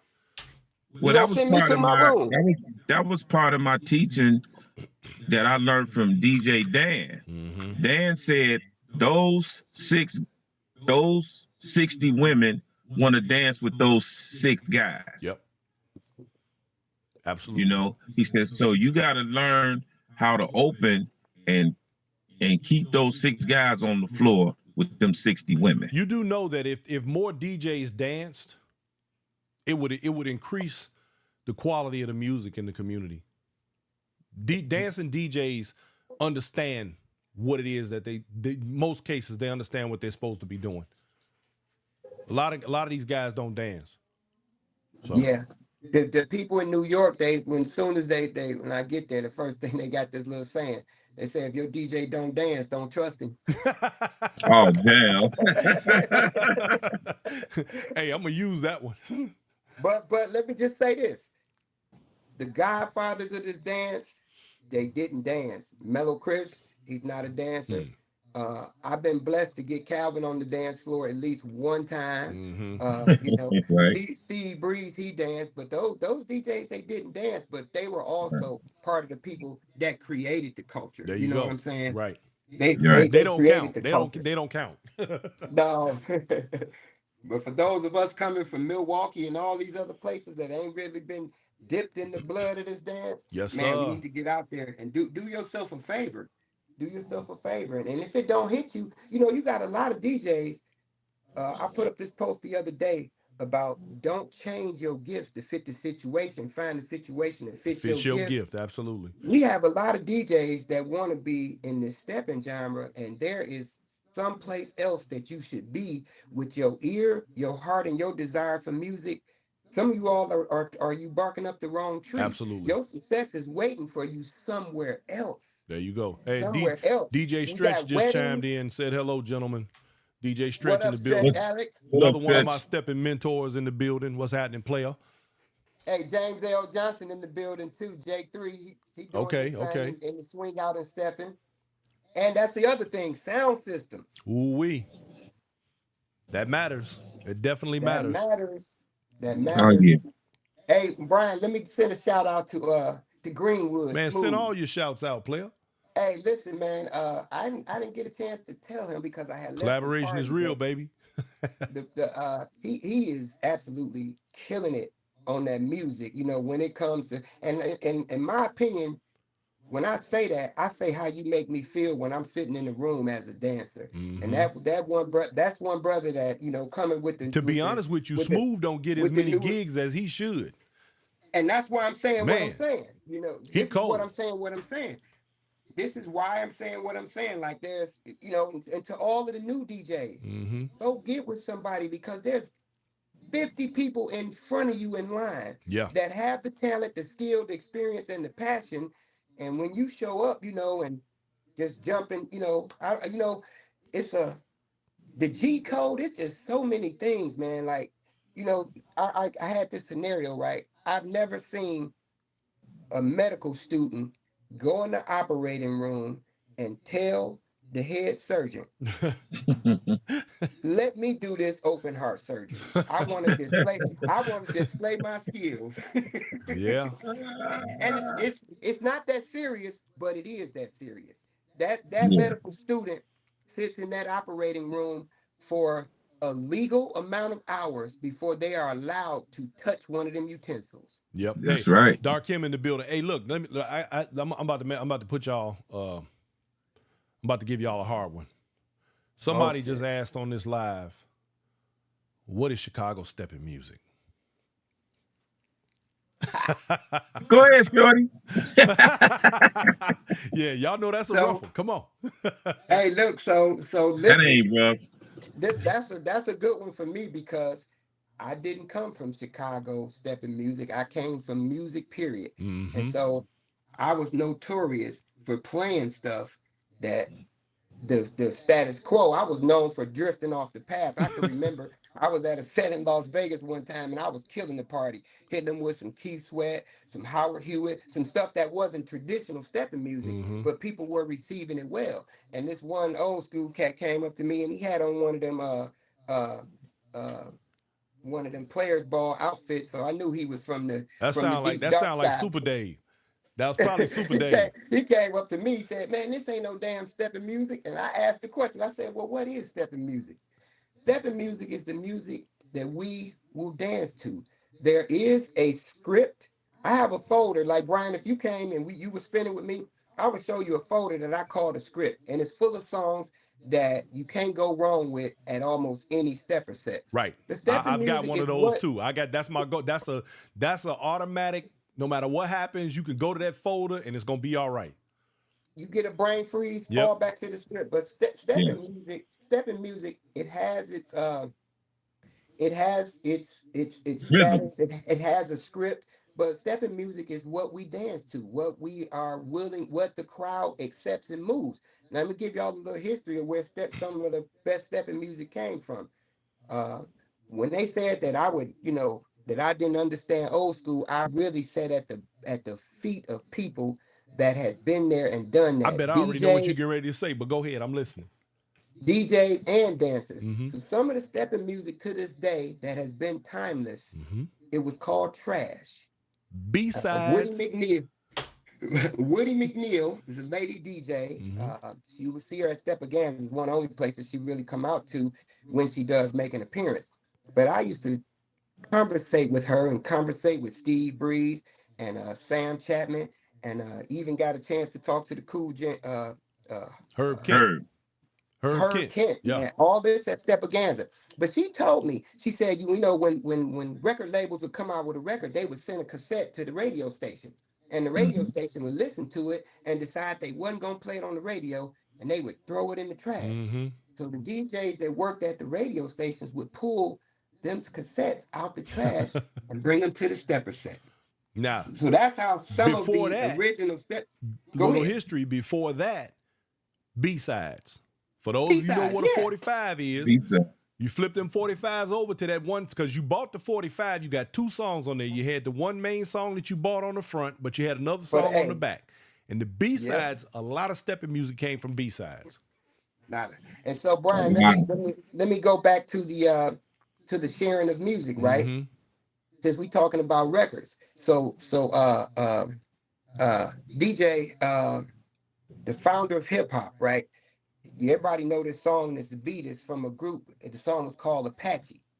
So back in those days, and this worked for a while in stepping, when you had a record and everybody wanted to hear it, there was no MP3 files. There was no way to copy records. You had to So pull the only that. way you could hear that song was be at that person's party. And you had to have it in your slot, in your sleeve, in your crate, or else it wasn't going to get played, period. So that's when really holding music to yourself worked. Mm-hmm. And it worked a long time in the early 2000s and throughout the 90s, because we used to drive all the way from Milwaukee to the Belvedere Chateau with the Ladies of Unique Connection on a third Sunday so we could hear DJ Mellow Chris play some songs that you wasn't going to hear nowhere And you didn't have to worry about nobody Shazamming them, finding them, getting them, none of that. No, absolutely. None of that. Okay. So that doesn't even work like that anymore. So you all that's trying to be like, I can't share that song, especially when you didn't create it, all you doing is creating bad relationships. And that's exactly what that creates. That's all you doing. Because right now, it's a couple of DJs, man, they can't get, man, they was on fire, wouldn't, anyway. Hey, listen. We got a couple of questions. Let him finish. Let Brian, let Shorty finish. Go on, Shorty Smooth. Go ahead, because he was going in. No, so I have songs that I don't release to the public right away, but that's a song that took that Benny and the Jets remix. It took me about 3 months to get that song in time, because when Elton John originally recorded it, it was live on stage. So the song does not have a pace or a tempo. So you have to take a song like that and keep chopping it up till it has a steady beat. Right. So sometimes, and then if I put my hard work on that, when the masses hear it, I'd like to be the one to play it. Right. So and it should be that way. I don't listen. I don't disagree to a point with that, because you work, you put in the work for it. But at some point, it's like, because I just tell you what happened for me. There was this DJ. He was playing somebody else's mix to begin with. And it was a beat that I had heard probably a year, maybe 2 ago. And I was like, I want that beat, because you don't hear it. And I was like, man, I want that. So I went over there. I say, man, you mind if I get that track from you? Oh, that's new, man. I can't let that go. That ain't new. I heard it 2 years ago. And I just looked at him. I was like, really, dog? Now, I know where he got it from. And it's nothing but a phone call if I actually wanted it. But you know what? It made me realize, I'm still learning. But I figured it out right then. I said, you know what? I don't even want the shit now. You keep that. It ain't gonna break me as a DJ. Trust me when I tell you, I can still kill a set. I don't need that. So you keep that. You hold on to it. If you think that's gonna make you a better DJ, bro, you hold on to it. I'm cool. The hell with you. And to you Well, what? DJs that think you need that song to make it, I am witness. They didn't give me none of them Ain't songs. gonna help you. It ain't None, gonna save you as a none of DJ. them. Okay, Yep. y'all, One we gotta record ain't field gonna a couple save of me. questions. Let's go. Stretch Alex says, do you guys have a problem with a lot of people in the DJ booth or on stage while you're DJing? Yes. Yeah. Yes. It gets this when you trying to work, yes, it is a distraction. Well, here it is for me, Brian. I don't mind the fellas, you know, my guys hanging out and chatting and doing all of Right. this, but you ain't gonna catch me standing on the stage while somebody else is playing. And it's simply Right. because I don't want to take responsibility for your success, and I don't want to take responsibility for your failures. So if it's your stage, then it's for you to have it. You know what I'm saying? Yep. It's your stage. I done been standing next to DJs and up and off down the stage that was killing it. And because I have a reputation of being somewhat successful, I'd be later that night. You did a great job last night. I'm like, that wasn't me. Right. Yeah. Right. You know what's And funny that that you wasn't- say that because when we have our studio set up for Inside Steppin' and we're in different places, people actually think sometimes that I'm playing music. I'm like, no, I'm not DJing. I'm broadcasting. We not, you know, but they literally have thought that I was playing music. I'm like, no, that ain't me. Now, next question, Kevin Portier. Is it okay to ask for a request? Yeah, I take requests because sometimes a request, because when you plan that 5 and 6 hour party, somebody come up there and ask for a request, it might, and if it go with the party, you'd be like, oh, absolutely. You might play it next. And if don't nobody think you good, that one person Gonna think you the love you to best death. DJ in the earth. But now let me ask you this. Go ahead, Shorty. Here's the flip side to requests. Yep. A lot of times people requests are extremely selfish. The party is flowing at 80 beats per minute on songs with some lyrics in them, and you come up and ask me to play something that's way out of the pocket that I'm in right now. So I've had to on nights that I've had weekly sets, I was playing every Thursday night in Milwaukee for years.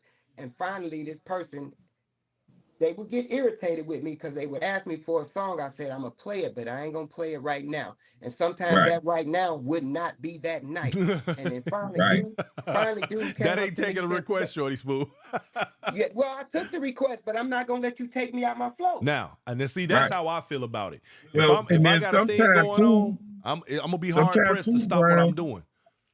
Well, sometimes let me just say this. So you might want to play the song for them, but give you an example. You forgot what they said. You forgot what they asked for. 3 records down. I don't forget, but I can't allow you to mess up my flow. Now, he came back to me a few weeks later. He said, you know what? I understand now. You telling a story. There you go. That I want, it ain't in that chapter. That's one of the lessons I learned from Stretch Alex. He said, man, when you play your music, you got to tell a story. You got to give it to them and feed it to them a little bit at a time. Come on, man. And when you're doing that, it's hard to step outside of it. But like you said, Ambassador, if it's within the flow now, I squeeze it in there if it's possible. But if the party is jumping and it's going down and it don't fit the groove, I'm not gonna make it. Sorry. I mean, you know, man, let me tell you this.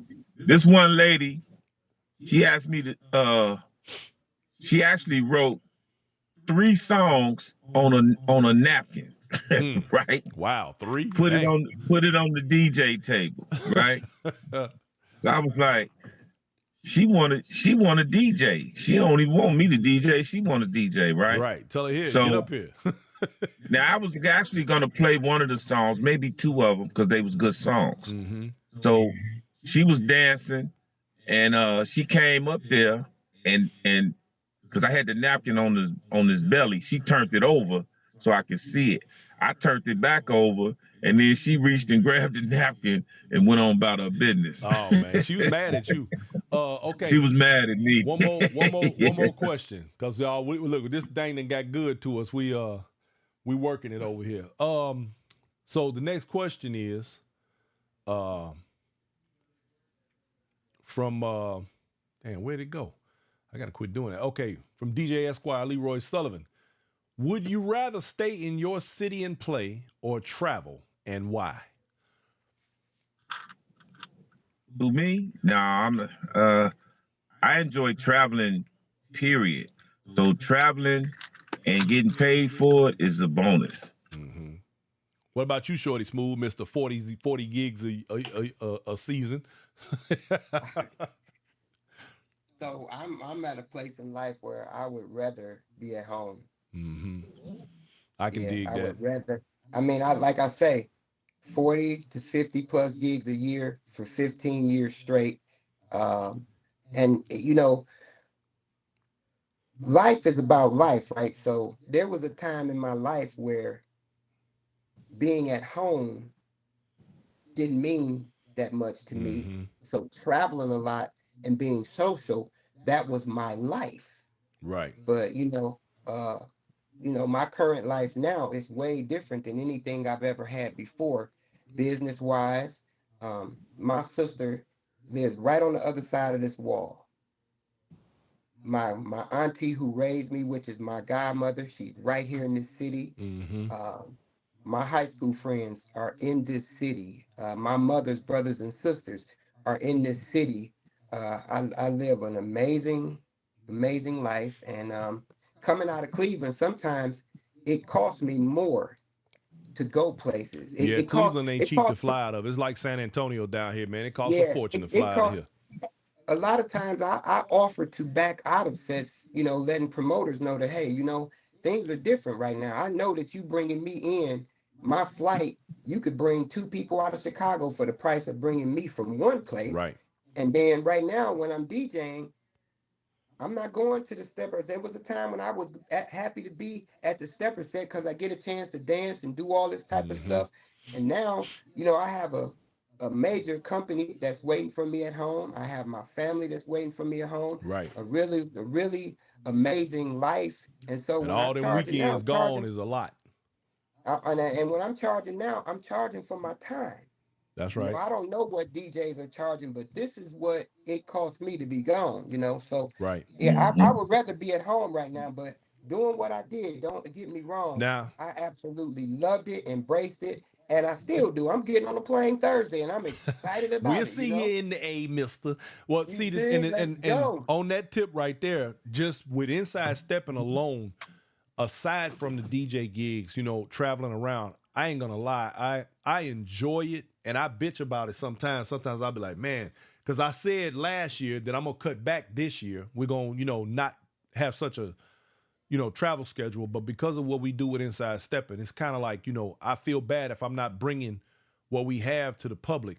But then on top of that, I end up DJing a lot of sets, and I have people calling from around the country, so I end up broadcasting part of the event, DJing part of the event, and it's a lot because we carry a lot of stuff with us. I got mobile. Shorty, you seen my setup. Man. We take a lot of stuff with us when we fly. You know what I'm saying? He said, man. Hey, Brian, I used to take a lot of stuff with me too.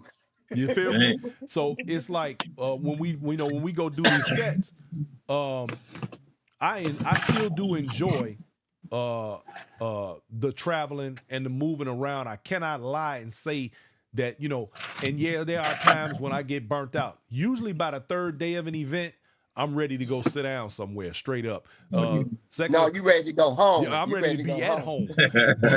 but the fact of the matter is, and I to answer the question specifically, because we don't have a lot going on here locally, the best times that I have in this game is when we move around, because like right now we're supposed to be doing some local stuff, and I'm not gonna lie, the incentive for me to do it has drained out like down the faucet. I'm not really feeling it like that. I did say that I'm gonna do some more things here locally, so when that happens, we're gonna make that thing do what it do. But in the meantime, we stay gone so much that I can't really, I don't have any, I guess, comparison to make in that regard, because the sets that I give, I end up spinning at them. So that's how that go. Let's see. Do we have any other questions? I don't think we do. So y'all look at here. Y'all done talk too much, man. Y'all done ran my show over a whole extra 40 minutes. Y'all, but, We didn't even say enough, man. We got to do a part 2 to this. my man DJ Tree in the building. Tree, what's happening, baby? No, I don't disagree. I think, this is subject matter that is Hey, warm. Kevin, mute Because, your see, when we phone. talk about these things, the beauty of it is Mute that your it phone, Kevin. also, man, what are you Huh? doing? Where are you, man? What you doing? Mute your phone. Tell Yeah, him to mute mute your his phone, phone. man. Mute All that noise. Uh, the beauty of doing these types of shows is because it gives the audience and the people who attend these events the opportunity to kind of get a better understanding and more clarity about what we do, how much work actually goes into it, and why we do what we do, and what our methods are. And it also helps them to become more immersed in the culture to get the reasons why these things take place. And so that's why a conversation like this is necessary, and why we have to continue to do these types of things, because it's sort of in the forum format, like was mentioned earlier on the show, and it's a thing that we need to continue. Shorty Smooth, like you mentioned, about the forums and things that are going to help other people to understand this culture and to grow within it, and move forward with their journey in this dance. So, Brian, I want to say something to you, man. go ahead. So one of the things that allowed me to be more relaxed about not traveling as much, most of my clients, I had a really serious relationship. Yeah, And man. it Relationship. was There's that about, word again. Keep going. and so some of my clients, I would have never told them. Most of these events I'm on, I've been there 10 years or more, some Mm-hmm. up to 15 years. And I would have never told them no, right? I would have Mm-hmm. never told them no. They felt like their party wouldn't be the same without me. And I felt like that because of that, I needed to be there. But we put a lot of spin on the new DJs, but it's a result of some of the new and solid talent that these parties can be carried on, and somebody like myself can relax and be like, you know what, I ain't gotta go. You got some qualified people on that roster, and I'm sure that you are going to be fine. Yeah. And so I'm saying this to you right now: what you do, nobody does it. Mm-hmm. So I know that it can get tiresome on you and your family, and on your body and on your equipment, but I'm praying that you continue to push to do what you do and to bring the people these information, and not get weary in what you're doing until such time that you start to train or create some replacements. That's what I'm hoping Because for. man, That you genuinely is doing what I'm hoping for. Real talk. you doing an excellent job and having a huge impact on our dance Mm-hmm. community. And right now, I mean, I can't speak for you, and all due respect for your wife, but y'all don't get no breaks yet, fam. Man, woo-wee. And you know what? And that goes Rodney Mack on the line. He just said a DJ that starts off should always be ready to do the whole set in case the other DJ does not show up. And that's in the same vein as this. We ain't got no backups over here. So, No. but he's absolutely right. And that is just one of those things that, in preparation, and I encourage, and I'll say this, I'm gonna say this again because I know we got a lot of up and coming DJs, a lot of women too, a lot of ladies coming into the game. Africa out there in California, we got Charles E coming up in Chicago. DJ Sizzle doing her thing. We got a lot of female DJs. DJ Tea Time. I'm not even gonna get into naming all of them because I'm gonna get in trouble if I don't say certain names. So let me stop now. But with all of the DJs coming up, let me just say this: the smart up and coming DJs. Find a mentor. Find someone to gain and glean your knowledge from and learn this game the right way before you jump out there and put yourself in a position where nobody is going to use you ever anyway. You done wasted your time. Mhm. Tell me if I'm wrong, shorty. Man, you only as good as your last show. Man, what you said. And let me tell you this. Because Let if me you tell you stick this, up the right? place, they're going to talk about you. Let me tell you this. I try my best to remain faithful to the game and to the craft, but I've been at sets when DJs went too far to the left, and the first thing people gonna ask me, "What's that DJ name?" I'll be like, "I don't We. know." I've seen some popular I don't know DJs his go left name. and I kind of. might know his name, but I'm not finna tell you his name. Yeah, I've seen some real popular DJs break bad, and I'm like, oh, hold on, what was that about? Yeah, what's his name? That's what first thing they want to know. What's his name? I'm like, I don't know his name. I forgot. Now, we got another. The producer lady says, and she made this comment. She said DJs should get paid and advertise the event that they are playing. What you think about that? Kevin Nevels, I know you advertise your events. I ain't no doubt in my mind. Hey, so that's something I've been doing A1 from day one. This is where I'm gonna be at, and this who has hired me. I look at that Yeah. as that, you've taken a risk on your set that I know people are spending hundreds, thousands of dollars to Right. put this event on, and you trusted me with it. I'm going to let the world know. But it Yeah. should not necessarily be a requirement. But in the Chicago stepping culture, you hire talent that draws people. Yeah. And if nobody knows that you're gonna be there, so there's a thin line in that, but in this particular in this particular culture, it's very, very important. I mean, I got flyers that go all the way back to 2010 to where I started, putting them on Facebook, putting them on my Facebook profile, and people to this day still choose to hire me because of my exposure. You talk about them 40 events a year. Well, if yours is the 39th one, you didn't got announced in 38 different cities because that's what I'm committed to Right. doing. Now I know we should be right. cutting this show off, but because I really didn't think I said at the beginning, I better not say what's gonna happen because I already know how these things go. That we done went down a rabbit hole. But how do y'all feel? I want y'all to answer this for me respectively, and try not to be too. Hell, I don't care what you do. Listen, how do y'all feel about DJs who literally call promoters to try to get themselves on a set or don't charge for the event?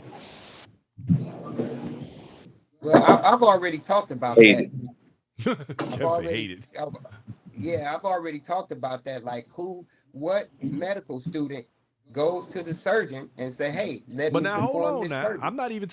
We're not even talking about their skill set. Let's talk about, and I'm playing devil's advocate here. Let's say they're actually a decent DJ, but they want to get their feet wet. They not in the game as deep as some other people, and they want to travel. They want to start moving around, but don't nobody really know who they are. But they good at what they do. They could carry a set. Follow the proper channels. Number one, get on internet radio. Get on internet radio. Because we got Oh So Smooth Radio, my man Shorty Smooth. We got WZON, Kevin Neville, the ambassador right there. There's a lot of DJs that's out here working that got their start through our radio station. Black Cool, before he was playing at parties, was playing on Oh So Smooth Radio. Kevin Nevels, before he was playing at parties, he was playing on WZON. All right, And y'all then hear that? All you aspiring DJs, get you a spot. WZON, Oh So Smooth Radio. You can get you one of them spots. The Heritage Ball is coming up, right? Yep. Some of the most influential promoters and instructors. Oh, they're gonna be there. You know where another place where I got in people's hearts and heads with my musical skills, DJing in the workshops. Smart move, very smart move. DJ, if you want to display your skills, go to a place where you can really display your skills and not necessarily put this $50,000 party at risk. That's right. Absolutely, I agree. Yep. I agree, 100%. All right. Gentlemen, it's time, man. We done did this for too long, but we have given an awful lot of very valuable and great information. My man Stretch Alex over there, 89.1 FM WSLS. Y'all need to check him out too. That is yet another radio station in the Steppers community. And by the way, y'all keep up with old Stretch, man. He does his morning show and his afternoon show, and they be fire, man. Y'all, when I'm at work, I put on that WSLS, man, and I listen to him do his thing. He be on there clowning in the morning. So y'all ride to work and that kind of thing. Check him out.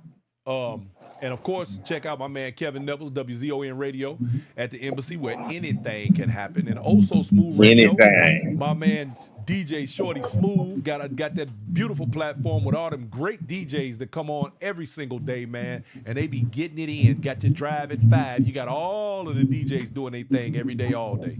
So y'all check these people out. Y'all want good stepping song, good stepping music while you ride? Get with them. They got it for you.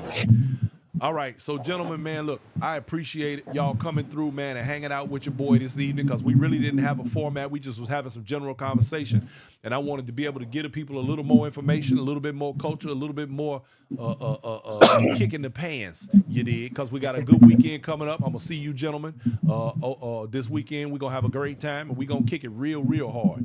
So When is part two? for this show. Yeah, I don't think we said enough. No, well, Don't laugh, Shorty. Kevin, you always got something to say, man. We'll Brian, set it up. Brian, We'll make it do what it do. How about that? All right. Brian. So, like at the Heritage Ball or at maybe the next 3-day event that you at, and I'm still working on trying to get you to Shades of Blue as well. Oh, That my ain't off the man. Okay, table yeah, yet. I forgot you called me on that. Okay, yeah, let's make that But happen. imagine this. Imagine you doing what you're doing right now, and you have a panel of DJs or a panel of instructors, Man, I would and love you're the that. That would commentator. be great. Do that live. Somebody's promoters, if you out there, I'm giving you a He lead right dropping a now. gem on y'all. He's definitely Them dropping a forums, gem. Because actually, them forums. I do have something in the works for this weekend that is along those very lines. So y'all get ready. And that DJ forum would be fantastic live at an event. Shorty Smooth, I think that's Yes. a great idea. Yes, I do too. And Shorty, I'm coming to Shades of Blue. Coming to All hang right, out with you. yes, sir. I appreciate it, man. All right, Yes. gentlemen, I appreciate you. I want y'all to have yourselves a wonderful evening. Let me close out this show, and I'm going to holler at y'all on the weekend, man. Peace out. Peace out. All right, ladies and gentlemen, that has been two of the premier DJs in the Steppers world. Ambassador Kevin Neville's over there at the embassy, and my man DJ Shorty Smooth, Michael Farr. And let me tell you, man, y'all, there are so many facets. And y'all know what a facet is. Let me tell you, if you look at a diamond, each one of those flat places that you see on that stone that creates the brilliance that makes up a diamond is a facet, and there are many. This community has many facets, which is what makes it shine like the diamond that it is. And we have to remember that you, along with every one of us who does what we do to make this community grow and flourish, are a part of that beautiful stone, that gem of Steppin. So I want you to remember that always shine and do your best to be the best that you can be for those within the dance, those around you, for yourself especially, because when we make ourselves better, we make everybody around us better as well. And that is always a beautiful thing, and that's something that we should all work very diligently toward. I know we have our issues and our things that go on in our communities respectively throughout the nation, and we deal with a lot in that regard, but we can always do better about caring for one another. Look out for people when you're at these events, and especially for my people that are going to be in Atlanta this weekend. I want you all to think safety. I want you to act accordingly. I don't know. I mean that. I don't mean anything about any ignorance, because I know we're not going to have any of that. But just be careful and be sure to take care of yourself and the people around you. If you see anything out of place, how they say, if you see something, say something. Beyond that, I think we're going to have a fantastic time this weekend. Get ready, because we are going to be broadcasting live. Make sure that you have your YouTube app on your television, on your big screen, so you can sit there in your bedroom on your bed and watch it. You can sit on the living room couch, rub your dog, pat your cat, and get ready, because it's going down. Have drinks, invite friends over, and you can dance in your living room. Put your hands on the TV and feel the vibe, because it's going to be going down, and it is going to be a nice, nice set. So I'm looking forward to the weekend, y'all. In the meantime and in between time, I got to give y'all my mantra for the year. Never measure an event by the quantity of the people in attendance, but by the quality of the memories you create with the people who are present. I'm going to always remind y'all of that, because no matter how the attendance looks, what's most important is that we love on each other the right way while we are there. And y'all don't take, some of y'all going to take that literally. Y'all know what I mean. I don't mean that other stuff. Some of y'all don't know how to act. But I want to thank everybody. I want to thank those who have purchased shirts, those who've ordered and we've shipped out. We will have shirts on hand while they last at the Heritage Ball this year. We also have a few towels. We'll be bringing some towels with us as well. So y'all get ready. Come through, come to the table, say hello. There are plenty of you on here who I've never met personally. I would love for you to stop by and just say hi. Come through and kick it with us just a little bit. Maybe sit down and talk to me on camera. We'll see what happens. All right. So in the meantime, and in between time, we're going to put this disclaimer out here and we are gone. And I want y'all to have yourselves a wonderful week. Enjoy the rest of your weekend. Get ready for the festivities, whether you have watching it on television or you're going to be present. Either way, I love you. Ain't nothing you can do about it. And I want everybody to have yourselves a great, great night. The views and opinions expressed in this program are not necessarily those of its host, Urban Arts Enterprises, its advertisers or affiliates, and are those of the speakers and do not necessarily reflect the views and positions of any entities they represent.